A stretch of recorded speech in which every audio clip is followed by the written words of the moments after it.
नवी मुंबईमधील नवनगरास ग्रामस्थांनी आता तीव्र विरोध केलाय। कोकण भवनामध्ये शेकडो गावांमधून 10,000पेक्षा अधिकच्या हरकती प्राप्त झाल्यात। अटल सेतूच्या परिसरामध्ये नवनगराचा प्रस्ताव आहे, मात्र या प्रस्तावाला आता विरोध केला जातोय। ग्रामस्थांनी तीव्र विरोध केला असून कोकण भवनामध्ये शेकडो गावांमधून 10,000पेक्षा अधिकच्या हरकती आता दाखल झालेल्या आहेत। अटल सेतूच्या नवी मुंबईकडील टोकाच्या परिसरामध्ये नवनगर उभारण्याच्या हालचालींना वेग आला असताना या संपूर्ण पट्ट्यातील जवळपास 100पेक्षा अधिक गावांमध्ये अस्वस्थता पसरलेली आहे। ग्रामस्थांनी या नव्या नगराच्या निर्मितीला विरोध करण्यासाठी आता कोकण भवनात 10,000पेक्षा अधिकच्या हरकती पाठवल्यात। राज्य सरकारने काढलेल्या एका आदेशानुसार जमीन संपादनाचे अधिकार MMRDA कडे आहेत आणि त्यामुळे आता या भागातील नागरिक विस्थापित होण्याच्या भीतीखाली वावरू लागलेत।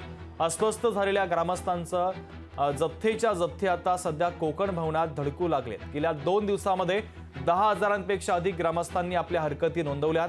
दररोज शेकडोंच्या संख्येने येणाऱ्या या हरकतींचं एकत्रीकरण करण्यासाठी येथील कार्यालयाला आता वेगळा कक्षच उघडावा लागला आहे।